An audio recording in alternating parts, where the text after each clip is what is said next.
स्वामी समर्थ स्वामी महाराज की जय। अप्पा बाबा की जय। गजानन महाराज की जय।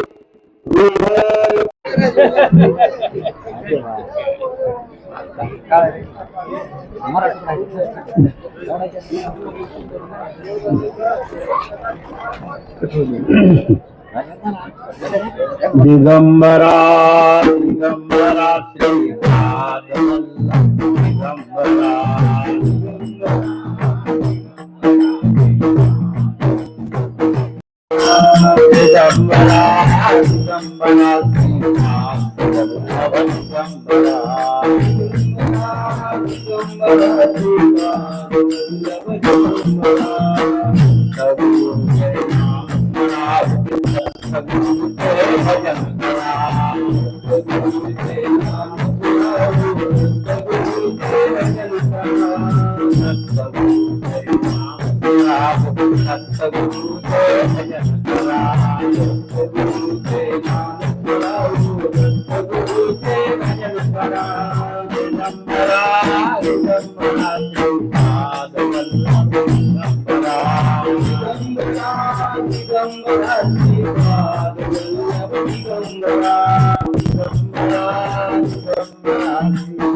दिगंबरा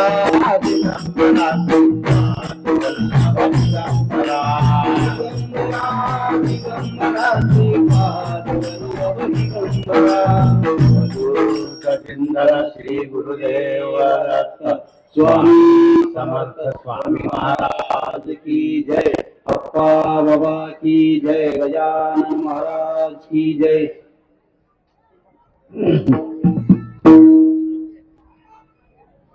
आज मोठा सुयोग आलाय।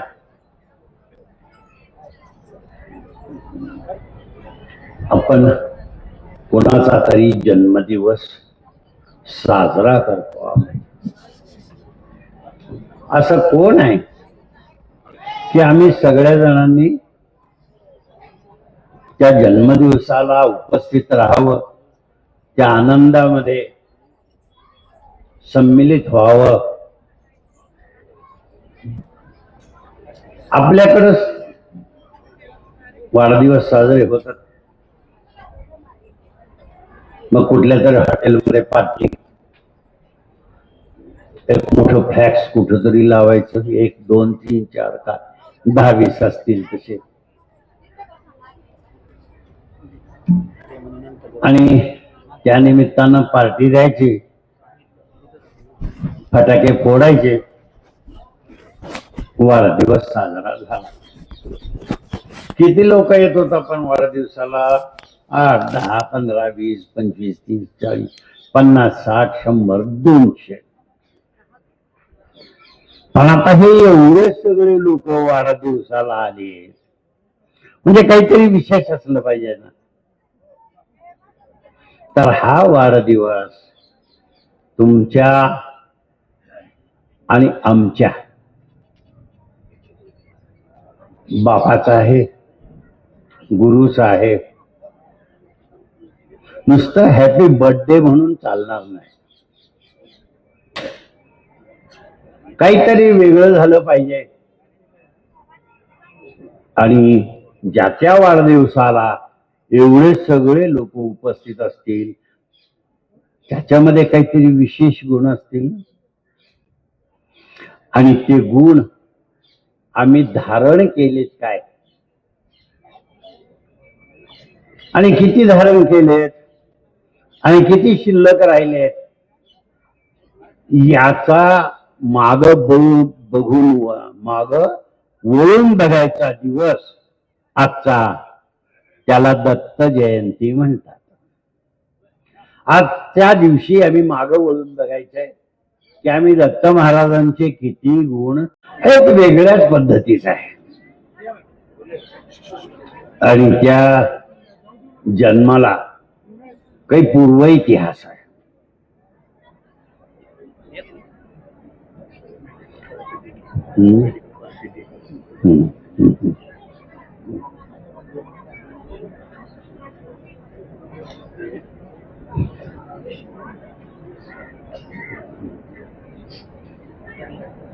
कोणीतरी प्रतिज्ञा करावी, कोणीतरी तपश्चर्या करावी आणि त्याला भगवंताकडून वरदान मिळावं आणि त्या पद्धतीने भगवंतानं आपल्यामध्ये अवतार घ्यावा किंवा प्रगटावं अशा प्रकारचा इतिहास दत्त महाराजांचा आहे.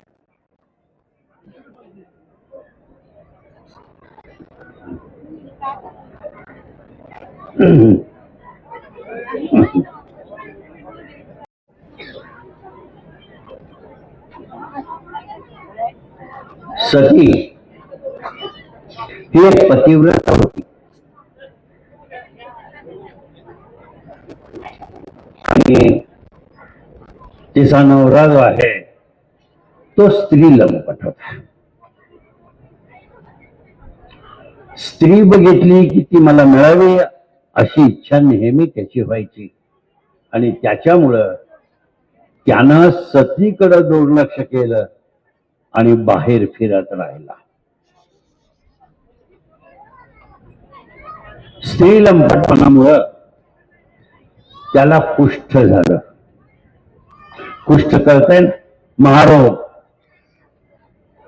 महारोग झाला आणि त्या महारोगामध्ये हाताच्या पायाच्या बोटामधून पू व्हायला लागला. मग कोणती स्त्री त्याच्याजवळ जायला तयार नाही. इतकी वाईट परिस्थिती झाली की त्याला चालता येईना, हिंडता येईना, फिरता येईना आणि मग पर्याय नाही म्हणून तो आपल्या घरी आला. सतीनं भरपूर सेवा केली आणि त्याचं कुष्ठ थोडंफार कमी झालं. दररोज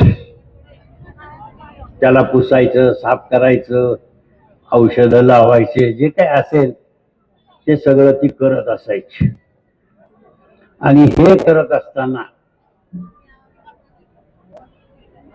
एके दिवशी तिनं त्याला उन्हात बसवलं आणि त्याच वेळेला दरवाजाच्या समोरून एक वेश्या जात. वेश्या जात होती आणि याची नजर तिच्यावर पडली आणि हा भुलला. मोठी गंमत आहे. असं धाडस फक्त सतीच करू शकते. हा भुलला. आपला नवरा एवढा बेचैन का झालाय? त्यावेळेला तिनं पाहिलं की ती वेश्या चालली आहे म्हणून आणि मग तिनं त्याला सांगितलं, तुम्ही काळजी करू नका, मी तुम्हाला तिच्याकडे घेऊन जाते. आता ही वेश्या याला का बरं जवळ घे? तिचा काहीतरी स्वार्थ आहे ना, असला तर काही मिळालं तर. हिना आपल्या अंगावरचे दागिने काढून त्याच्या हातात दिले. बघा हे केवढं मोठं धारिष्ट्य आहे. आपल्या अंगावरचे दागिने काढून त्याच्या हातात दिले आणि रात्री त्याला खांद्यावर घेतला आपल्या आणि ती वेश्येकडे निघाली. गंमत अशी होती, रस्त्यामध्ये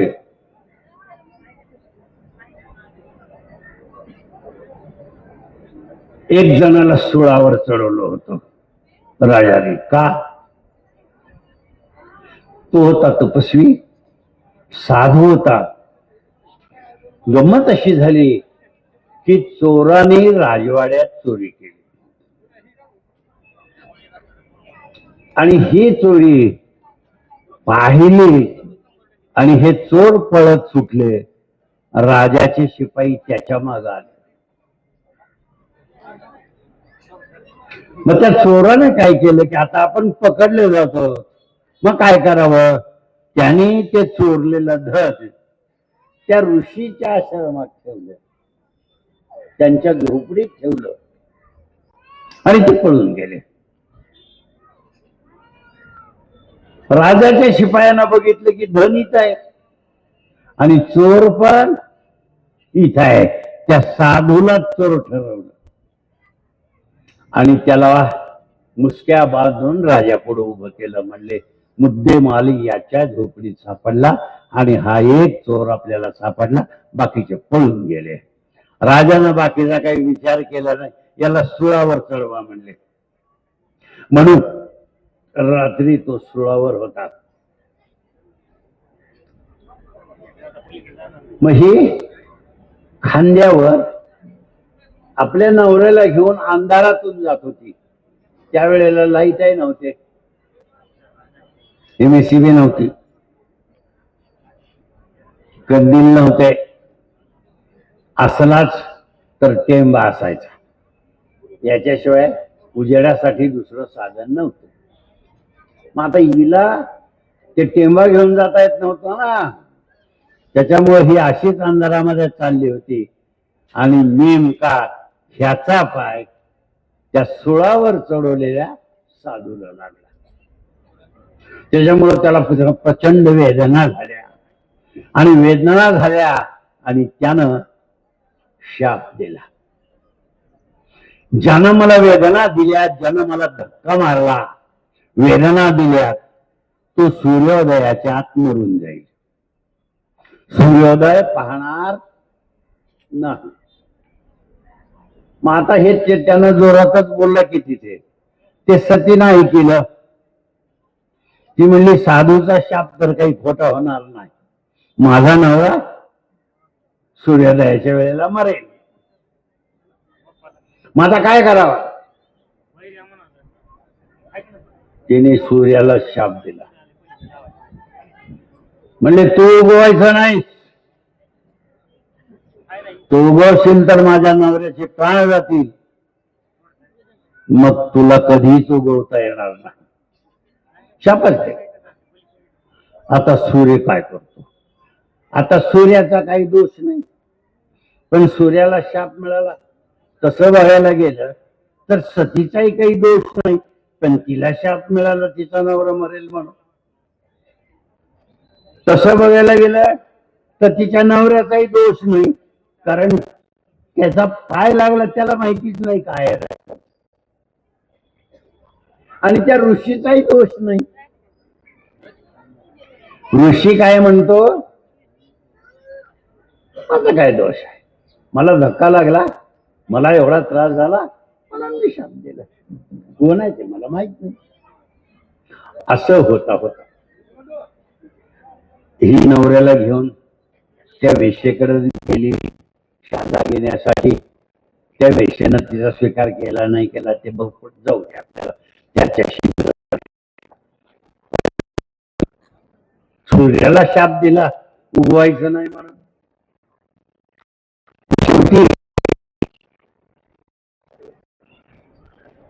गंमत अशी झाली की त्या सतीपाशी जायचं कोणी जायला तयार नाही. म्हणून ही सगळी मंडळी सगळे देव, सगळे ब्राह्मण अनुसयाकडे गेले आणि अनुसयाला सांगितलं की म्हणे तू काहीही कर. ते म्हणाले हे कसं शक्य आहे, ती पतिव्रत आहे, तिनं उगवू नको म्हणून सांगितलंय आणि मी त्याला उगव म्हणून सांगितलं, तर हे कसं जमायचं म्हणले गणित. शेवटी अनुसयाला सगळ्यांनी मिळून तयार केलं आणि मग अनुसयानं सूर्याचं सांगितलं. सतीपाशी आले अनुसया,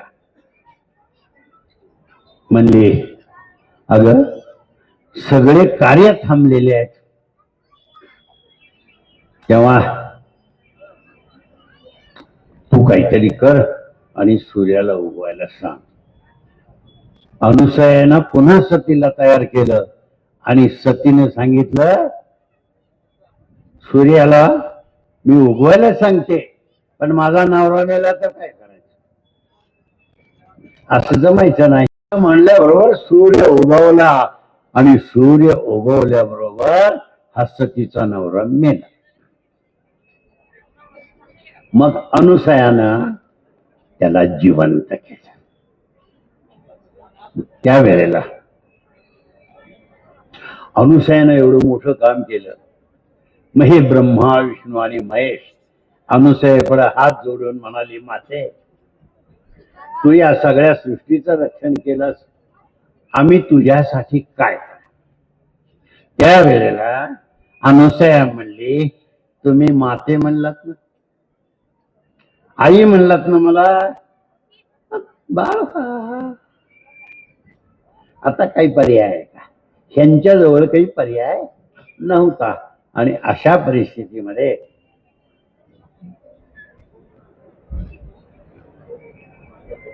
मग ते नंतर घडलं. सगळे निमित्त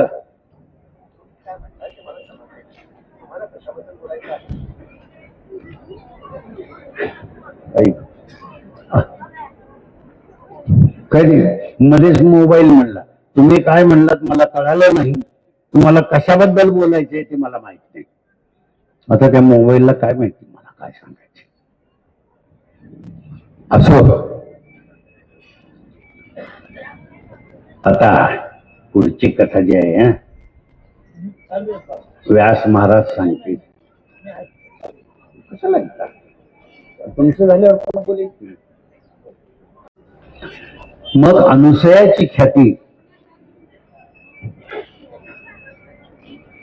सगळीकडे पसरली. मग नारद मुनी विष्णूच्या बायकोकडे म्हणजे लक्ष्मीकडे गेले. आता त्यांचं काम आपण कळ लावायचं म्हणतो, पण त्यांच्या कळ लावण्यामध्ये नेहमी जगाचा उद्धार असेल.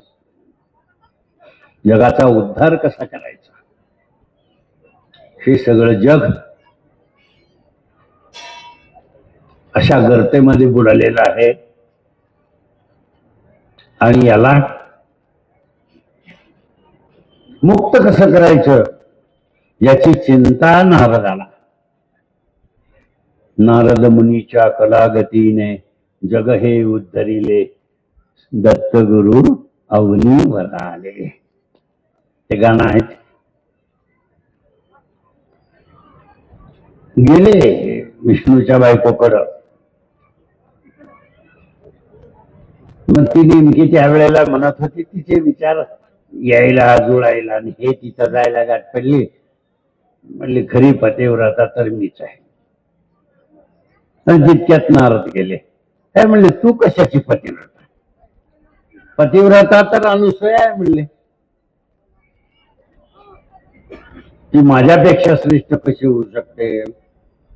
अशी लक्ष्मी म्हणा. त्याच्यानंतर हे गेले पार्वतीकडे. नारद मुनी त्यालाही तसंच सांगितलं. त्याच्यानंतर गेले ब्रह्मणीकडे, ब्रह्मदेवाच्या पत्नीकडे. तिलाही तसंच सांगितलं आणि ह्या तिघी जणी भेटल्या आणि या तिघी जणींची चर्चा झाली आणि ह्या तिघी जणी म्हणाल्या की आम्ही तिघी जणी पण पतिव्रता सर्वश्रेष्ठ आहोत, आमच्यापेक्षा श्रेष्ठ कुणी नाही. तर नारद मुनीने असं सांगितलं ना, चला म्हणे आपण आता असं करूया, बघूया जाऊन. बघितलं आणि मग मत्सर उत्पन्न झाला आणि मग तिघींनी पण आपल्या आपल्या नवऱ्याला सांगितलं काहीही करा पण अनुसयाचं पातिव्रत्य भंग करून या. पातिव्रत्य भंग करणं अवघड पण आहे आणि सोपं पण आहे. तुम्हाला त्या तुलसी आणि वृंदाची कथा माहिती असेल. पातिव्रत्य भंग करणं देवाला सुद्धा अवघड आहे. पण आता यांना त्यांच्या कसं आहे, बालहट्ट, स्त्रीहट्ट आणि राजहट्ट याला काही पर्याय नाही. लेकरू रडायला लागलं, मारलं, काही केलं ऐकना, शेवटी त्यानं म्हणाल ते बापाला आईला करावंच लागतं. त्याला बालहट्ट म्हणायचं. दुसरा स्त्रीहट्ट. नवरा किती खंबीर असू द्यावं, बाई म्हणणारी जी आहे ना, कसल्या कसल्या नवऱ्याला वाटली तुम्हाला काय सांगावं. आणि शेवटी नवरा माझ्या मुठीत म्हणते. आणि खरंच नवरे इतके लहान होतात की बायकोच्या मुठीत जातात, बसतात. मग होय ग, कसं करू, मंदिरात जाऊ खरं आज जन्मोत्सव. अशीच आहे. बायको म्हणली, अहो इथं एवढं काम पडलं, तिथं जायचं काय आणलंय. झालं, नवरा बसला तिथं. पण नवरा म्हणला बायकोला, होय ग, दत्त जयंतीचा उत्सव चालू आहे, तिथं तू जातीस का. आणि मी जायलाच लागले, तुम्हाला कशाला. ते काही नवऱ्याचा विचार घेत नाही. असो, मग अशा परिस्थितीमध्ये शेवटी स्त्रीहट्ट या तिघांनाही पुरवावा लागला आणि ते अनुसयाचं पातिव्रत्य भंग करायला तयार झाले.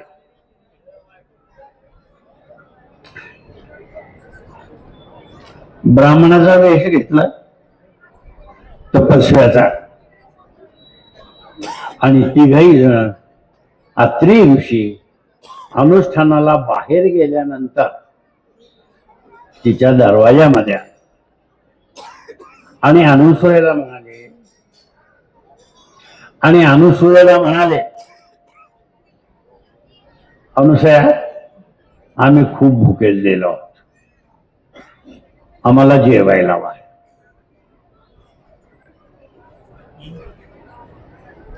अनुसया म्हणाली, काय हरकत नाही, आता पटकन स्वयंपाक करताय आणि तुम्हाला जेवायला घालते.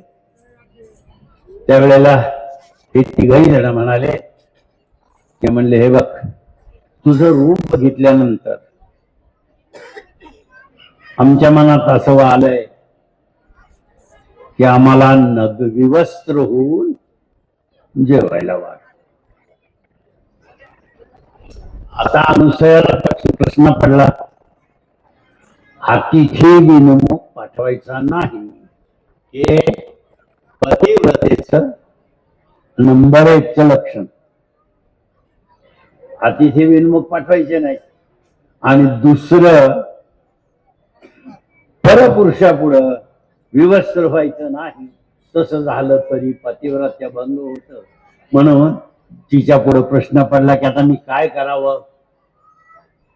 आता अतिथी पाठवावे तरी अडचण आहे, विनमुख पाठवावे तरी अडचण आहे, आणि त्यांना जेवायला घालावं तरी पण अडचण आहे. आता मी दोन्हीकडून अडचणीत आले आणि म्हणून तिने अत्री ऋषीची प्रार्थना केली. आणि तिनं विचार केला, आतमध्ये गेली, प्रार्थना केली आणि विचार केला आता काय करायचं. तर तिने सांगितलं ठीक आहे, काय हरकत नाही, मी तुम्हाला विवस्त्र होऊन जेवायला वाढते. आणि मग ती घरातून अत्रि ऋषीच्या पायाचं तीर्थ आणलं आणि त्या तिघांच्या अंगावर शिंपडलं. हे अतिथी बाळ आहेत म्हणजे, त्याच्यामुळे यांच्या पुढे विवस्त्र व्हायला काय अडचण नाही. आणि मग तिनं ते तीर्थ शिंपडलं आणि खरंच आलेले हे जे ब्राह्मण होते ना, हे तिघही लहान बाळ झाले आणि भूक लागली म्हणून रडायला लागले. अनुसूया आतमध्ये गेली, पुन्हा वस्त्र नेसली आणि या तिघाही बाळांना एकानंतर एक पाजायला सुरुवात केली. जगाचे पोशिंदे, जगाची उत्पत्ती, स्थिती आणि लय, जग निर्माण करायचं, जग पोसायचं आणि जग नष्ट करायचं, या तिन्ही शक्ती ज्यांच्या जवळ आहेत असे अनुसयाच्या स्तनपानामध्ये गुंतले. आणि मग अनुसयेनं त्यांना पाळण्यात घातलं आणि पाळणे म्हणायला सुरू. तेवढ्यात अत्रि ऋषी घरी आले आणि अत्रि ऋषींनी पाहिलं की अनुसयाला काही दिवस गेले नव्हते आणि अनुसया तर एक 3 लेकराचा पाळणा हलवायला लागले. हे कसं? त्यावेळेला अनुसयाला अत्रि ऋषीने विचारलं. हे विचारणं, सांगणं, करणं सगळं नाटकच असतं. त्यांनी विचारलं म्हणायचं, त्याने सांगितलं म्हणायचं, पण हे सगळं पहिले ठरलेलं. त्याप्रमाणे अत्रि ऋषीला अनुसयानं घडलेली सगळी हकीकत सांगितली. अत्रि ऋषी म्हणाले हरकत नाही, तो यांचा सांभाळ. आता हे अत्रि ऋषीच्या आश्रमामध्ये तिघही जण, ब्रह्मा, विष्णू आणि महेश, हे तिघही जण राहिले.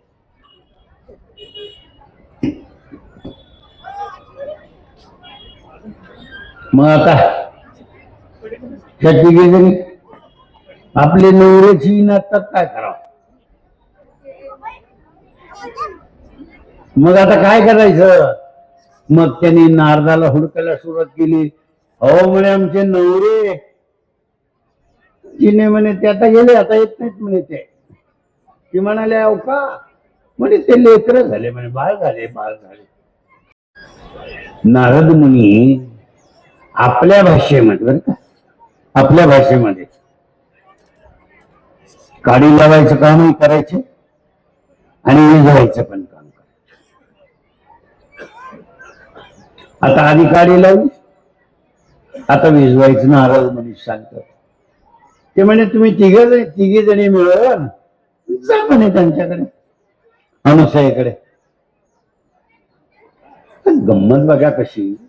या तिघी जणी आल्या अनुसयाच्या आश्रमात. अनुसयाने बसायला आसन दिलं, बसा. पाणी दिलं. मग सगळे सोपस्कार झाल्यानंतर विचारलं कुणीकडे येणं केलं. आताचे विचारत नाही, आता विचारतेच काय कधी जाणार आहेत. काळ बदलला, वेळ बदलली, स्थिती बदलली. पूर्वी आमच्या लहानपणी कुणी जरी घरी आलं तर या जेवायला म्हणायचं आणि त्याला आग्रह करायचा आणि जेवायला घालायचं. आताचे लोक कसे, तुम्ही आलात होय बा, ठीक आहे बसा मी जेवण करून येतो. काळ बदलला, वेळ बदलली. आणि आता कसं झालं, बस, रेल्वे, विमान, जीप, काही का असं कोणचे का वाहन असं, त्या वाहनामध्ये आपल्यापेक्षा जे असेल ना ते खिडकी करत उत्तर करून खाते. पण शेजारी बसलेला माणूस असतो त्याला खाता का म्हणून सुद्धा विचारत नाही. आपल्याकडे अशी पद्धत सुरू झाली आता अलीकडं. बायको नवऱ्याला विचारते, अहो तुम्ही किती पोळ्या खाणार आहे, आता यानं का वजन करून सांगावं काय. मग हे पण मुठीतलं ना, हा पण सांगतो मी ना एक नाहीतर 1.5 पोळी खाईन बघ, नाही मला कराव्या लागतील म्हणून विचारते. बरं करावं वाटलं कर, नाही तर नको, मी उपाशी ठेवतो. मग तो आतून विचारतो, तुला कंटाळा आलाय का. बर मग घरात दूध आहे का. ती म्हणते असल थोडं. मग साईचं हे काढून ठेवते आणि खालचो नवऱ्याला ते एवढं आहे बघा, देऊ का अजून, ते सुद्धा घ्या म्हणत नाही. जमाना बदलला, असू द्या.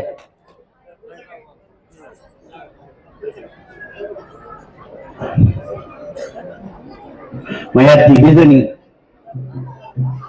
अनुसूयाच्या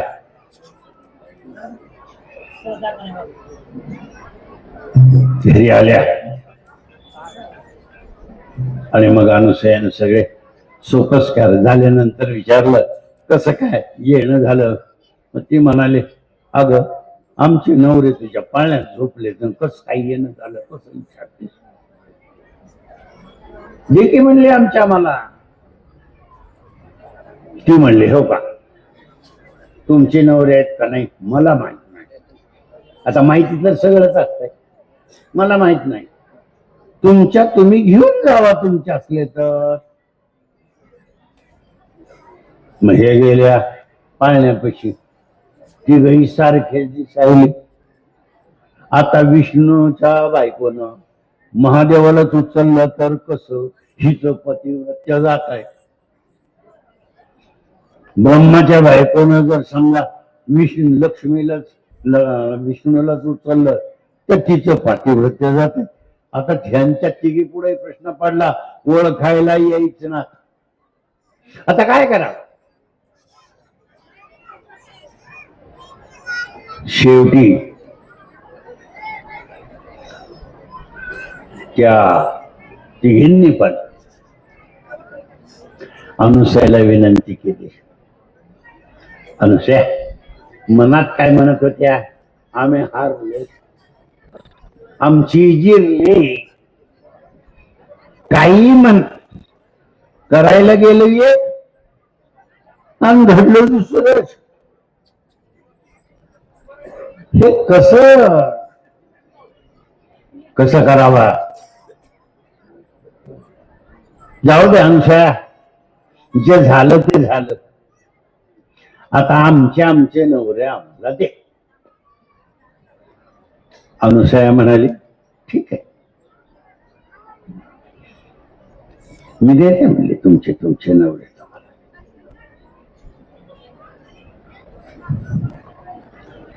मग अनुसूयानं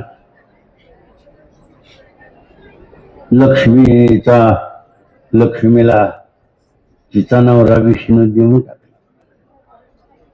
या तिघीलाही आपले आपले नवरे मिळाले.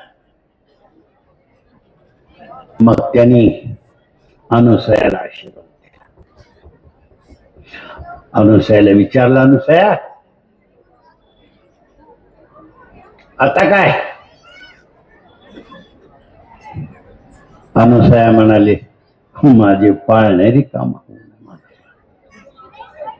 तुम्हाला जायचं तर तुम्ही जा, पण माझा पाळणा जशाला तसा राहायला पाहिजे. असं असलं तर तुम्ही जा. आता ह्यांना पुढं पडलं ना, पाळणा रिकामा करायचा नाही. आणि ह्या आमच्या बायका आम्हाला घेऊन गेल्याशिवाय राहणार नाही. आता काय करा?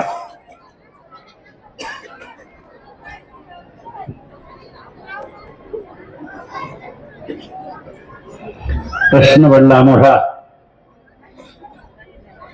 शेवटी त्या तिघांनी पण सांगितलं की अनुसया, आम्ही तुला माते म्हणालो आहोत, तेव्हा ह्या त्रिमूर्ती तुझ्या जवळ राहतील. आणि म्हणून आशीर्वाद दिला आणि पुन्हा हे तिघ जण निघून गेले. पाळण्यामध्ये तिघही जण तिथंच.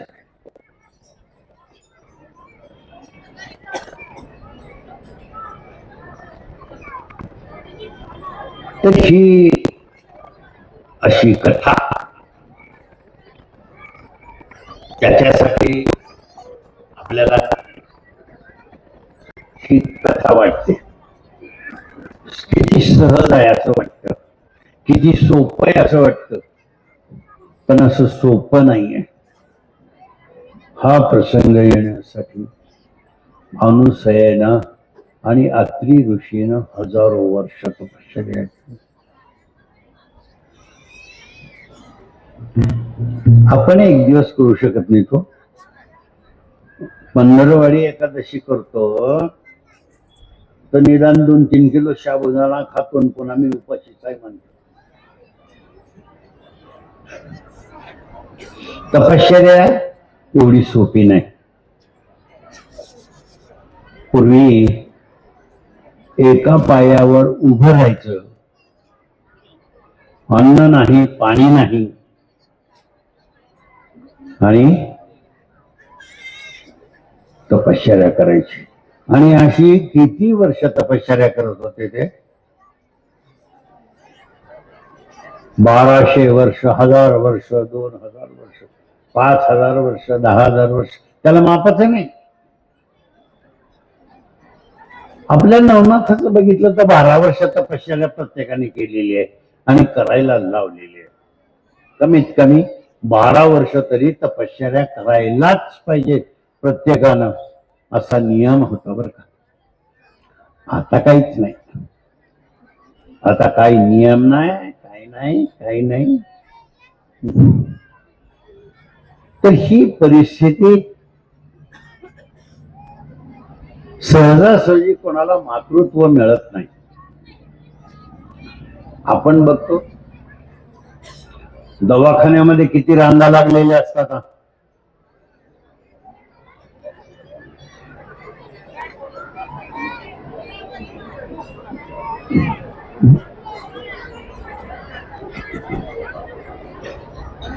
काय झालं? मातृत्व मिळत.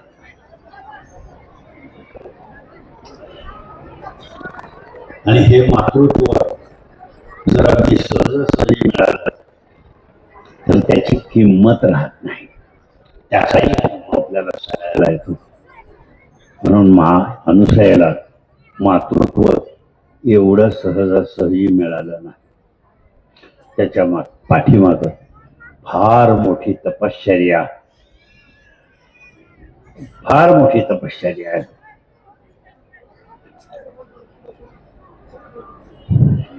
आपण तपश्चर्या कधी करणार आहोत?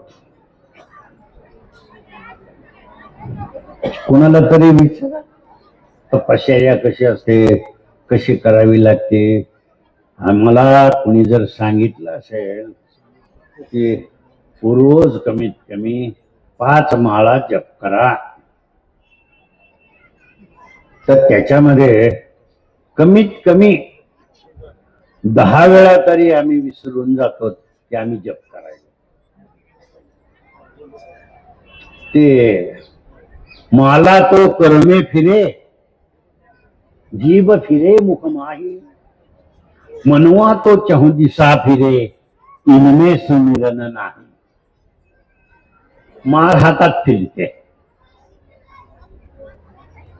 जीव तोंडात फिरते, राम राम म्हणत असेल, काय जे काही म्हणत असेल ते. जीभ तोंडात फिरायला लागते आणि मन मात्र चौकड फिरायला लागतं. या तिघाचं एकत्रीकरण जोपर्यंत होत नाही, त्रिवेणी संगमी नाना तीर्थे भ्रमे चित्त नाही नेहमी ते व्यर्थ.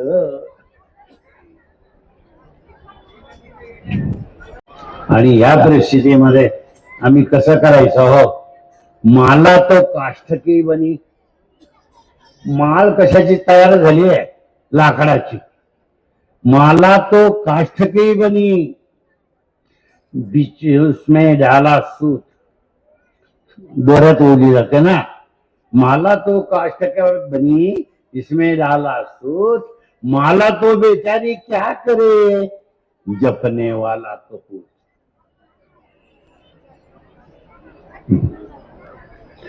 माळ काय करणार हो? माळ तर लाकडाची झाली, तुळशीची असो, चंदनाची असो, पुत्रवंतीची असो, ते लाकूडच.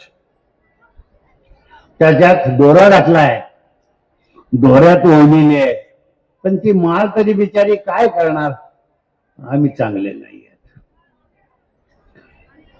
तर याचं एकत्रीकरण झाल्याशिवाय होत नाही. आणि शेवटी हे तिघ जण निघून गेले. अनुसयाला वरदान दिलं आणि हे तिघही जण अनुसयाच्या पाळण्यामध्ये भूक लागली म्हणून अनुसयाला पाज म्हणतायत. आणि त्यावेळेला अनुसया पाजत असेल, काय करत असेल, हे तिघही जण अनुसयाच्या समोर प्रगट झाले. अनुसया म्हणाले, नको, मला बाळविषात पाहिजे. त्यावेळेला या तिघांनी पण सांगितलं, ठीक आहे, काही हरकत नाही, पण म्हणे आमची कामं तर आम्हाला करावी लागतील. महादेव दुर्वास झाले, ब्रह्मदेव चंद्र लोकात निघून गेले आणि खाली विष्णू मूर्ती राहिले. ते तिघही जण एकत्रित आले आणि अशा पद्धतीनं दत्त महाराजांचा अवतार झाला. तेव्हा आता सगळेजण या दत्त महाराजांच्या अवतारात स्वागत करायचे. आणि स्वागत करण्याची पद्धत ही आपल्या पद्धतीनं करायची. हे आता अलीकडे स्वागत करायच्या पद्धती वेगळ्या झाल्या. कोणी कोणाला बाटली देऊन स्वागत करतं, पाण्याची. बर का, गैरसमज करून घेऊ नका. कोणी कोणाचं स्वागत पाकिट देऊन करत, नोटांचं. बर का, पोरं पाकिट नाही. कोणी कोणाचं स्वागत आणखी काही देऊन करत, नाही का? लक्षात आलं ना? अंगठ्या घालायच्या, गुपचूप जायचं, त्याच्या बोटात अंगठी घालायची, माझं काम कर. बर का, स्वागत करायच्या अशा वेगवेगळ्या पद्धती आहेत. पण आपली पौराणिक पद्धत ती एकच आहे आणि त्या पद्धतीप्रमाणे आपण स्वागत करायचे. आपण आपला वाढदिवस कशा पद्धतीनं साजरा करतो? पद्धती आहेत का नाही? कोणाच्याकडे केक आणतात, त्याच्यावर मेणबत्त्या लावतात, फूक करून फुकतात आणि ते काही केक कापतात. वाढदिवस साजरा करायची पद्धत अशीच आहे ना. आमच्याकडे आपल्या घरातल्या मुलांचा वाढदिवस साजरा करण्यासाठी त्याला नवीन कपडे देतात आणि त्याला औक्षण करतात. पण आजकाल पोरांना सुद्धा औक्षण आवडत नाही, ती केक आणा म्हणून रडते. बापरे, मला केक म्हटलं की अंगावर थर थर थर काटायचं. त्यांच्या ठिकाणी मला बोलवलं वाढदिवसाला, आणि ते काय काय काय हे काय, तर हे म्हणे केक. मागच्या दारातून पळून गेलो. तुला कुठं फेकायचंय तिथं फेक म्हणलं, मला नको केक. आपली ही पद्धत नाहीये. औक्षण करा, त्याच्यामुळं लेकराचं आयुष्य वाढतं. आणि केक कापण्यामुळं ऍक्सिडेंट होतात, हार्ट अटॅक येतात, आणखी काही होतं, आणखी काही होतं. आणि हे मी पुराव्यासह तुम्हाला सांगू शकतो, उगाच काहीतरी सांगत नाही. म्हणून कधीही घरात केक आणू नका, मेणबत्त्या त्याच्यावर लावू नका, आणि त्या फुंकून विझवू नका. आपल्याकडं दिवे लावण्याची पद्धत आहे, तर आपण दिवेच लावले पाहिजेत, तरच आपल्या मुलगा पुढे दिवे लावतो, नाहीतर मग दिवेच लावतो. तर आपणही आपल्या पुढ्या आणि पद्धतीनं देवाचं स्वागत करूया आणि वाढदिवस साजरा करूया.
स्वामी समर्थ स्वामी महाराज की जय, अप्पा बाबा की जय, गजानन महाराज की जय, हृदय पाचे धाम की जय.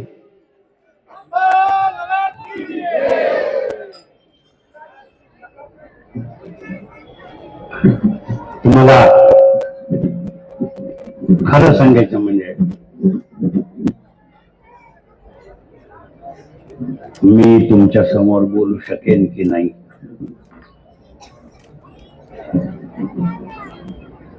याची मलाच खात्री नव्हती. प्रिय नमोस्तुते.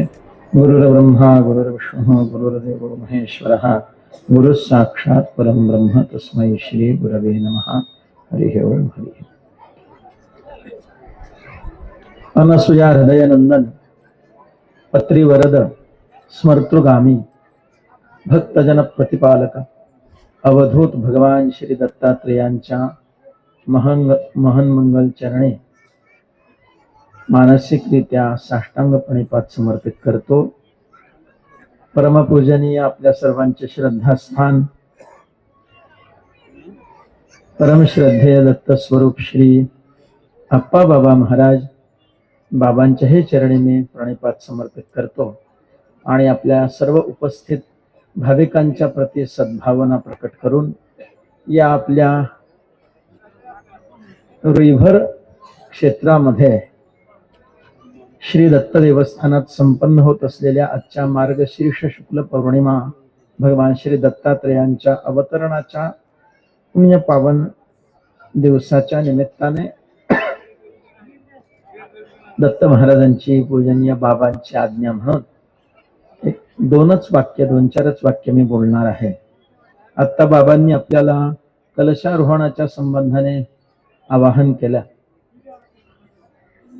आणि त्यांनी त्या सुवर्णदानाचंही आवाहन केलं.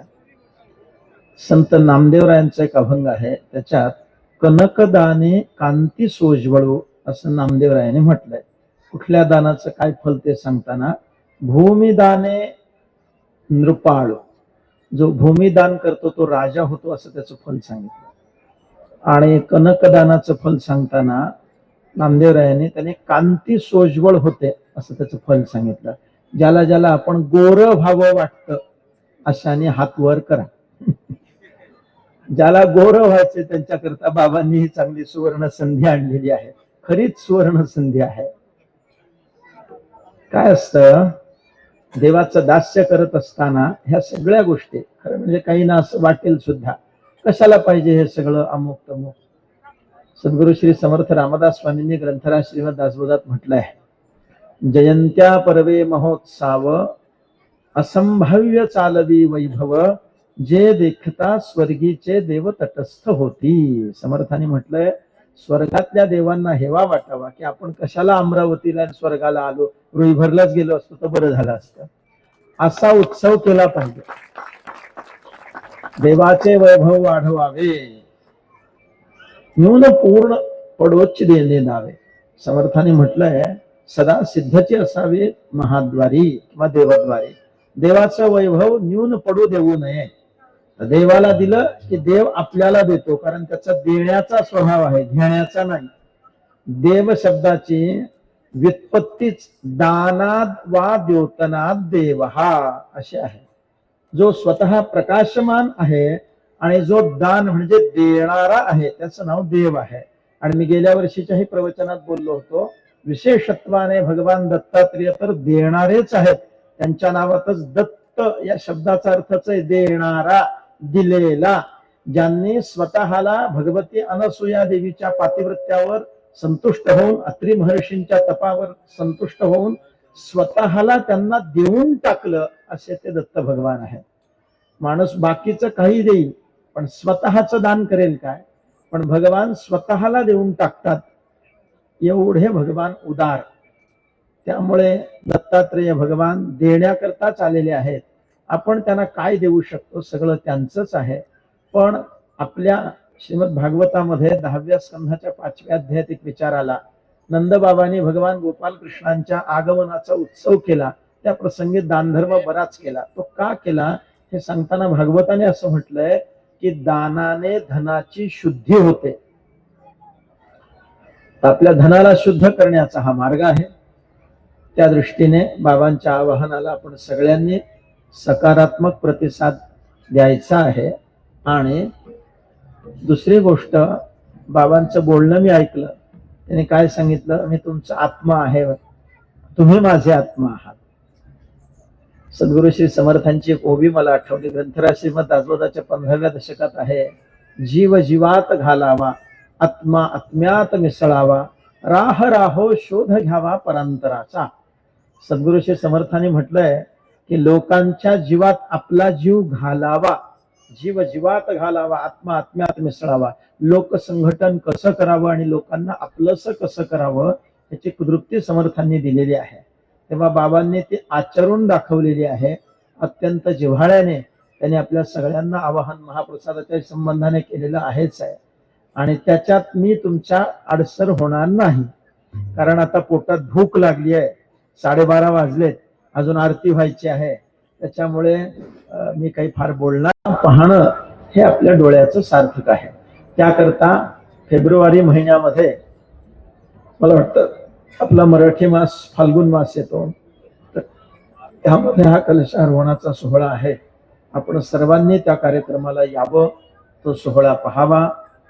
देवळाच्या कामा कळस, ज्ञानोबा म्हणतात कळस म्हणजे देवालयातला परिपूर्ती, कामाची परिपूर्ती कळसानं होत असते.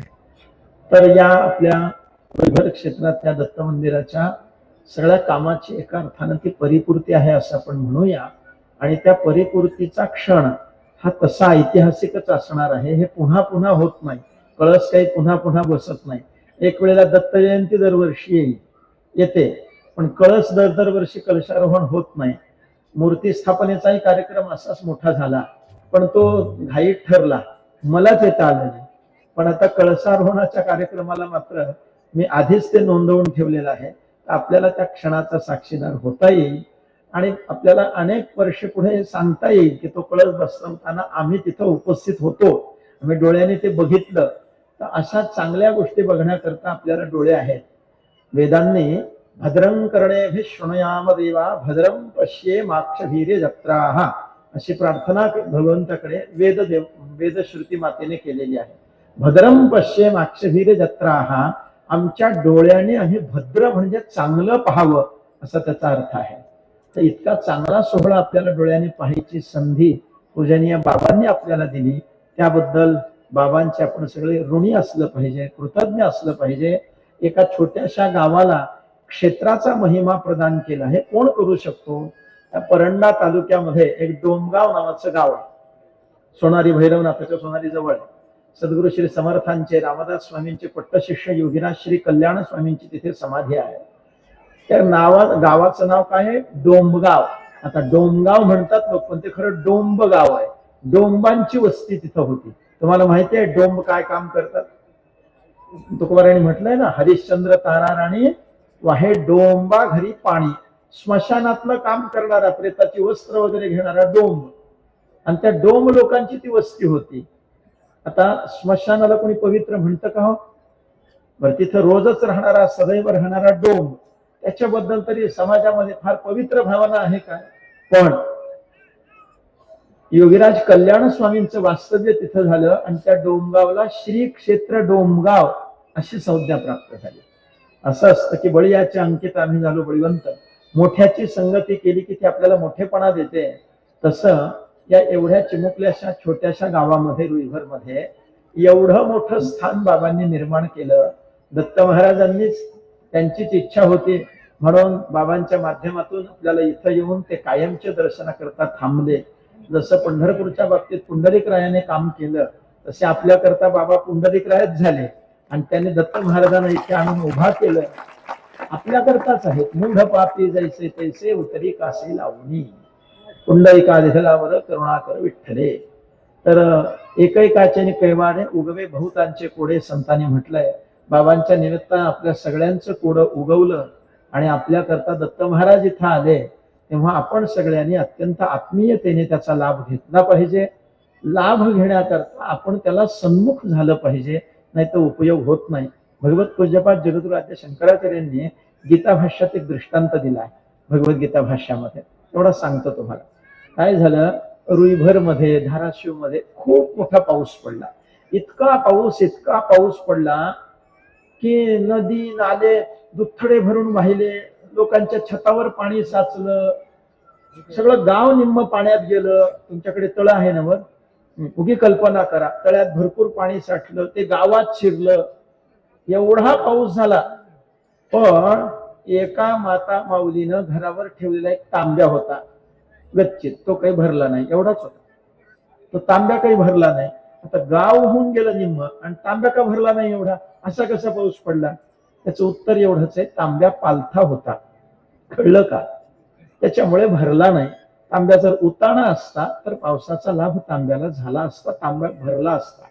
तसं आपण पालथे तांबे होऊ नये इतकीच माझी विनंती आहे. सुलटा कलश व्हा.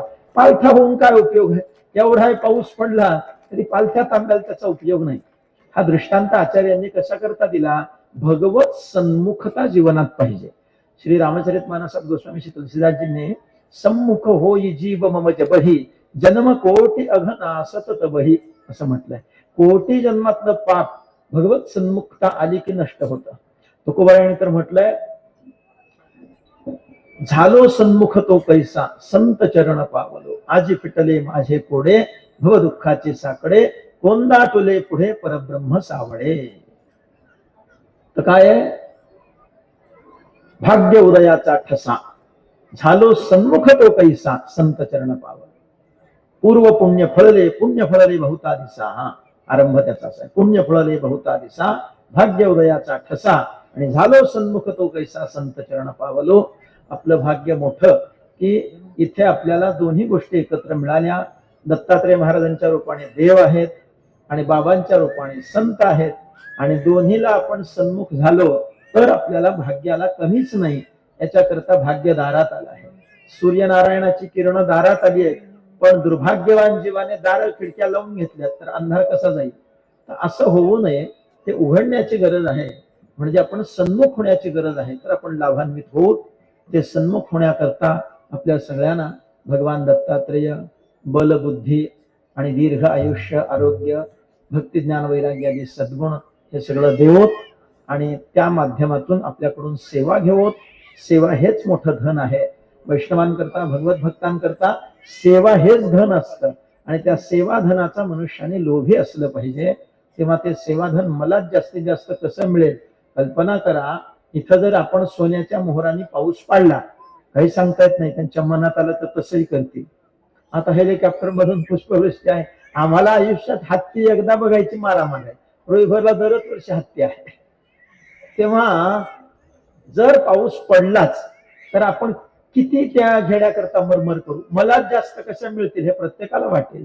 धनाचा जसा लोभ होतो तसं सेवा हे एक धनच आहे आणि भगवत भक्तांना सेवा रूपी धनाचा लोभी असलं पाहिजे. जास्तीत जास्त सेवा मला कशी मिळेल, मला कशा करता येईल आणि ती आत्मीयतेने सद्भावाने कशी करता येईल याची ओढ असली पाहिजे. आज भगवान दत्तात्रयांचा अवतरण दिवस आहे. भारतीय संस्कृतीतल्या पातिव्रत्याचा फार मोठा गौरव आजच्या दिवसाचा आहे. भगवती अनसुया देवीने आपल्या पातिव्रत्य शक्तीने तिन्ही देवांना, ज्यांना आपण देवाधिदेव म्हणतो, हे तीनही देव आपली बाळ केली. हे सामर्थ्य कशाचं आहे? पातिव्रत्याचं आहे. दुर्दैवाने आज भारतातलं पातिव्रत्य किती राहिलं? किती राहिलं? घटस्फोटाची प्रकरण बघा, पुनर्विवाह पहा, काही वाटेल त्या गोष्टी सुरू आहेत. तर पातिव्रत्य हे देवाची पूजा आहे असं तुकोबारायांनी म्हटलंय. स्वामी काज गुरुभक्ती पितृवचन सेवा पती हेच विष्णूची महापूजा अनुभव नाही दुजा. त्यामुळे माता भगिनींची संख्या बरीच आहे. मी आपल्याला हात जोडून ही विनंती करेन, तुमचा पुत्र म्हणून करेन, उपदेश म्हणून नाही, पण तुमचा मुलगा म्हणून सांगेन. स्त्रीषु दुष्टासु पार्ष्णेय जायते वर्णसंकरः.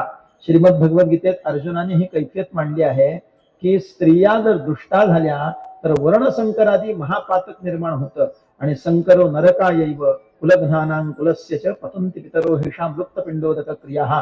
शाश्वत असलेले सनातन असलेले कुलधर्म कुलाचार जातीधर्म इत्यादिकांचा लोप संकरातून होत असल्यामुळे आणि तो संकर स्त्रीच्या दुष्टाव्यामुळे निर्माण होत असल्यामुळे असं अर्जुनाने गीतेत म्हटलंय. तर तो दुष्टावा आपल्यात अजिबात येऊ नये याकरता भगवती अनसुया देवीचं चरित्र आपण आपल्या डोळ्यासमोर आदर्श म्हणून ठेवलं पाहिजे. सध्याच्या कराल कलीच्या काळामध्ये भगवती जानकी माता, द्रौपदी देवी, दमयंती देवी, सावित्री देवी, अनसुया माता, लोपामुद्रा देवी यांसारख्या महान पतिव्रता, त्यांचा परिचय आत्ताच्या बालिकांना, कुमारिकांना आणि माता भगिनींना पण, स्त्रियांना पण झाला पाहिजे. त्याच्याकरता म्हणून आपण आपल्या घरात का होत नाही, पण अशी चरित्र ऐकवा. बाजारातनं अशी काही पुस्तकं चांगली आणून त्या पुस्तकांच्या द्वारे, गीता प्रेसने काही छापलेली आहेत, त्याच्यामध्ये स्त्रियांचे धर्म काय आणि कसं वागावं काय त्याचं बरंच विवेचन आहे. आपण त्याचा गांभीर्याने अवलोकन विचार करून ते जीवनात उतरवण्याचा प्रयत्न करा. छत्रपती शिवाजी महाराजांसारखा युगपुरुष हा राजमाता जिजाऊ आईसाहेबांच्या मुळे घडला. तेव्हा आपण असं घडायचा प्रयत्न केला पाहिजे. अनसूया देवी हे पौराण काळातली उदाहरणं मी सांगितली. आधुनिक काळातली राजमाता अहिल्या देवी किंवा जिजाऊ माता यांच्यासारख्या आदर्श माता आपण कशा बनूत हे प्रयत्न मातृवर्गाने करणं आवश्यक आहे. त्याच्याशिवाय आपला धर्म पुढे टिकत नाही. ते सर्व माता भगिनींच्या हातात जास्तीत जास्त आहे. देवांना बाळ करण्याची ताकद अन्य कोणात आहे. तुका म्हणे पतिव्रता तिची देवावरी सत्ता. हे मोठं आहे, हे आपण लक्षात ठेवावं. आणि अनसूया देवी या शब्दाचा अर्थच मुळात असूया म्हणजे मत्सर आणि अन म्हणजे नाही, जिच्या अंतःकरणात कोणाच्याही बद्दल मत्सर नाही. न घडो मत्सर तुकोबारांचा आहे ना, कोण्याही जीवाचा न घडो मत्सर वर्म सर्वेश्वर पूजनाचे. सगळ्यांच्या आत भगवान आहे अशा प्रकारची भावना झाली की आपोआप मत्सर राहित्य येतं. म्हणून ते मात्सर्य विरहित आपली वृत्ती बनवावी. स्त्री जातीमध्ये थोडा मत्सर जास्त असतो. तिच्या गळ्यातलं चांगलं बघितलं की हिला बघवतच नाही, काय करावं. ते म्हणते हिला कसं हे मिळालं, याचं नाव आहे मत्सर. परोत्कर्ष असहनम मत्सर. हा मत्सराचं रूप काय आहे? दुसऱ्याचा उत्कर्ष सहन न होणं. आपलं काय झालं बघत नाही, त्यांचं चांगलं कसं झालं म्हणून पोटात दुखतं. तर असं होऊ नये. सत्य बोले मुखे दुखवी अनेकाच्या दुःखे. आणि तुका म्हणे सुख पराविया सुखे. दुसऱ्याच्या सुखात सुखी होणं, दुसऱ्याच्या दुःखात दुःखी होणं आपल्याला जमलं पाहिजे. निदान सामान्य मनुष्य साधक म्हणून तर एवढं यावं. आणि त्याकरताच अत्री शब्दाचा हे केला. अत्री म्हणजे जिथे त्रिगुण नाहीत तो अत्री. गुणातीत महात्मा. आणि त्या गुणातीत निर्गुण ब्राह्मी स्थितीला प्राप्त झालेल्या महात्म्याची अनिंदित वृत्ती म्हणजे अनसूया देवी. असं ते आध्यात्मिक दृष्ट्या दाम्पत्य आहे, अत्री आणि अनसूया. आणि त्यांचं दिव्य अपत्य म्हणजे भगवान दत्तात्रय आहेत. पूजनीय बाबांनी सगळा इतिहास त्याचं कथन केलेलाच आहे. भगवान दत्तात्रयांच्या आणि अनसूया देवी आणि अत्री महर्षींच्या चरणी अनेक अनेक प्रणिपात मी समर्पित करतो. आपण सगळ्यांनी माझे विचार शांतपणे ऐकून घेतले त्याबद्दल आपल्या सर्वांना पुनश्च एकदा धन्यवाद देतो. आणि परमपूजनीय बाबांनी आपल्याला आत्ताच सांगितलं त्यांनी की एका दमात प्रवचन केलं. आणि त्यांचा सगळा तो दम बघून मला सुद्धा फार आनंद वाटला. गतवर्षी मी प्रवचनाला आलो होतो पण त्यांचा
दत्त स्वामी समर्थ स्वामी महाराज की जय, अप्पा बाबा की जय।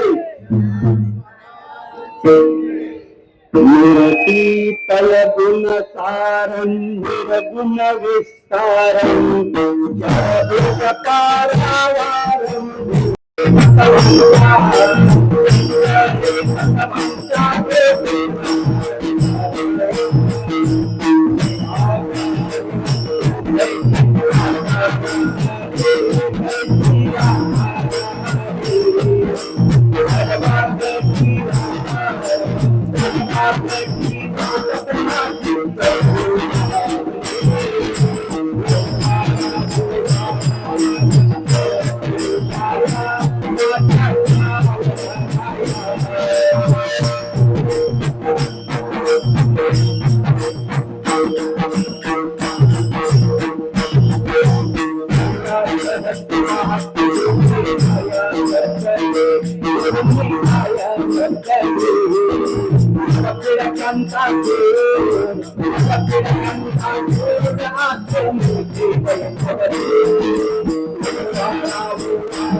वाहू सुमने तव पद कमले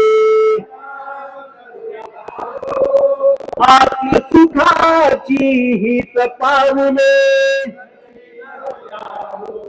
मानून घ्यावे सेवा अमुचे सद्गुरु रायात सन्न व्हावे भक्त वत्सला तुझ्या कृपेची त्रिभुवनी नाही तुझ बिन आम्हा बेल फुले हाती घेऊनी जाई तुईची वाहू सुमने बहुविध सुमने चरणी वाहू नित्य सुखाची द्यावी गोडी शक्ती बुद्धी दे मन शांती दे कृपा प्रसादे हे जगदेवा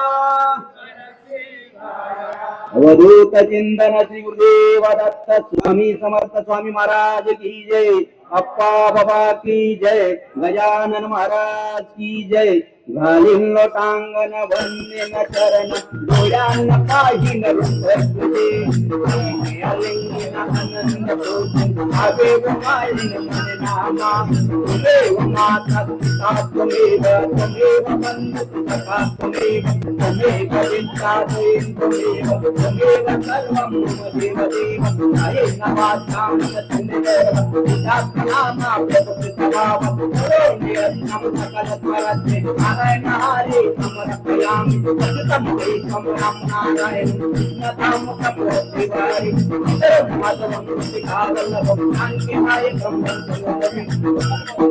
अवधूत चिंतन श्री गुरुदेव दत्त स्वामी समर्थ स्वामी महाराज की जय अप्पा बाबा की जय गजानन महाराज की जय रुईवर पाचवे धाम की जय खाली बसून घ्या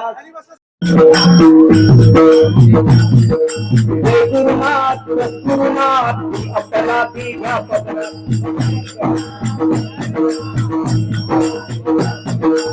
अपराधी घ्या पत्र अपराधी का पदरा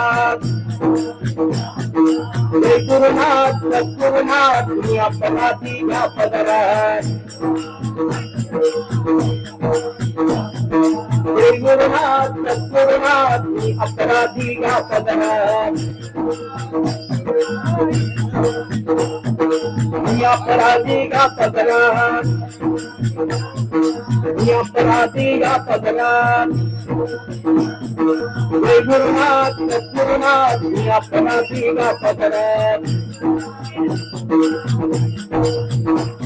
तुम्हारे बाते मुगरे स्वामी माझे रंगरे तुम्हारे बाते मुगरे स्वामी माझे रंगरे स्वामी माझे रंगरे स्वामी माझे रंगरे तुम्हारे बाते मुगरे स्वामी माझे रंगरे दशात्या दीपाधराया नरसिंह सरस्वती शिराया दशात्या दीपाधराया नरसिंह सरस्वती शिराया हरे हरे